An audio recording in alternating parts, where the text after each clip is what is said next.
تراویح سنت والله دا د مفتي شاکر خبرې دومره تاوان ورساوه اوس مولایان یې لا چولاوه سنت څه پروا ده هغه خلک خو مشرو چې یو عبادت چې دا روژه په ښایسته وه چلو ټیک دی هغه اته والا اتوخې کول یو تراویح په نامه کو یو شی کاوي لیکن د ده خبرې دومره تاوانونه ورسوله چې خلکو ته ډاډ ورکړي چې مثلا تراویح چې په کوم انداز چې ده خبر اوس خو دی په خپل مسجد کې هم کې لیکن په کوم رویا په کوم انداز ده دا خبرې وکړې والله دا خبرو سے د تراویح اهمیت ختم د الله بنده په خبرو کې احتیاط نه کوي وای موږ الله غلو دا الله بنده دا خبره صحیح د الله په نسبت کې دا اوس ګس خبره چې اوس چې چاته وای تا غلوم او غلوم دا خبره ګس سره کې دا خبره چې تا اندازه ورک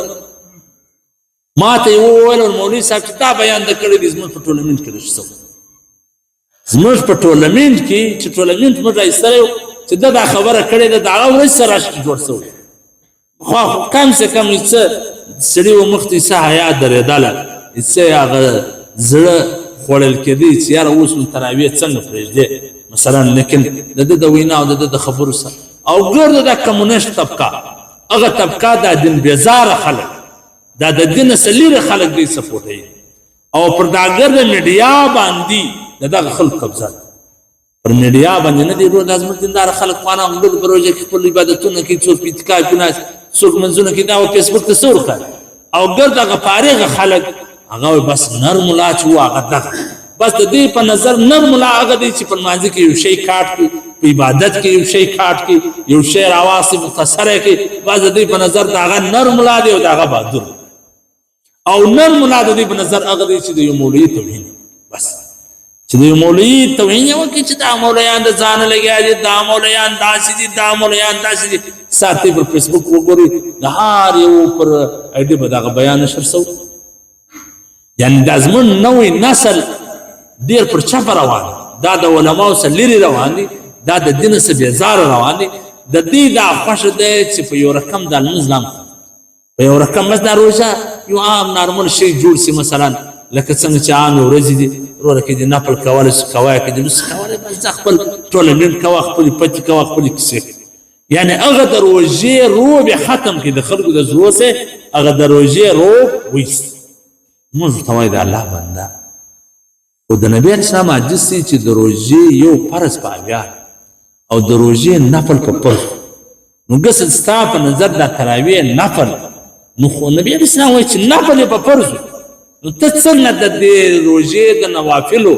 داسې حکم بیانې لکه د روزې د مخ د نفل څخه کار دا په هر نامه چې ور څوک د چاپ لار بلاوي دا په حدیث کې نه کې ثابته تراویح یې ګور د یو شی یو نوم د استعمال د وجه هغه نوم پریوس مش خدای نو ګور په حدیث خو د قیام نه په نامه خو به دا تراویح خو مر د شپې کچیر دغه تراویح مر د ورځې کولای تا ته حق ولو چې تا اعتراض کړی وای چې د ورځې نفل په قران کې څوک را ثابت یار خو د شپې مش کوو څه د تراویح په نامه څه د قیام لیل په نامه عبادت خو د شپې قیام لیل په نامه لیکن دا تراویح دې ته ولې وویل شو دا د څلور رکعات په مابین کې ناسه کېدله مثلا دغه وجه د دې نوم تراویح خبره مثال خلاص وکړو او ته به داسې انداز کې وایي دا خلک د واسطو ټوله د عبادت سره وګرځوله د ټولو په ذهنونو کې دي د خپلو علماو په باره کې دي بدګمانه کله د خپلو اکابرینو په باره کې دي بدګمانه کله د خپلو اسلاف صالحینو په باره کې دي بدګمانه کله نو دا تا اوس و دین ته ګټه ورسوله د دین ناواخصې د عبادات یې ګڅه د دین ایستلي دي د دین اخ استنجا داسې وکړه استنجا داسې لکه چې استنجا داسې ونه کې استنجا داسې ونه کې نو ته د عبادت څه بس د خالي وایي ټکنالوژي باید تیاره شوې وله امریکایانو مقابله کړې موږ ګرځو ژوند په استنجا داسې خلک نور ته خوشاله دا هغه وایي حق خبره کړې چې استنجا سم نه کې نو عبادت هم ولا سم چې عبادت په اهتمام سره نه کې نو جهات هم ولا کوي ټکنالوژي دی ولا کا ګټه ورسي ټکنالوژي خو موږ لرو دا ټینګ جوړ کړی څو 100 کیلومتر لري د مرچې ویډیو ویلا جوړي او داسې شاین او غوري او فلان او فلان او فلان نو وځي د چاو سره خوري کې د ډوډۍ سره خوري او دې پراته دي یو فلسطین والا خاران د ګری دنیا مسلمانان نسی بچاواله د ګر دنیا یو ګلاس وبس څوک نشي ورسواله مثلا نو دا موږ وخورو کې وچ نفسه ټکنالوژي اوس نه زده ټکنالوژي کوم ځای کې نسته تا ورسره سعودي والا څنګه ټکنالوژي جوړي دوبۍ والا څنګه ټکنالوژي جوړي د ټکنالوژي سره به استنجا یې بیا ټکنالوژي کار د ټکنالوژي سره به اودس یې بیا کار کوي د ټکنالوژي سره به عبادت یې بیا کار کوي که دا شان نه ورسره خو ایټم بم جوړوي کافران ته به جوړ و د انډیا ایټم بم چا جوړ کړي خو ډاکټر عبدالسلام جوړ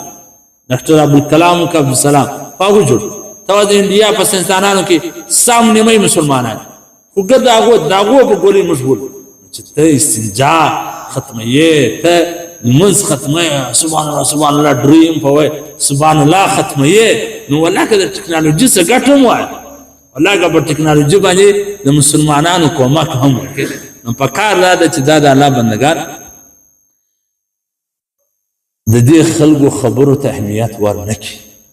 د خپل دین راټینګ کړي د خپل عبادات راټینګ کړي د خپل اعمال راټینګ کړي الله دې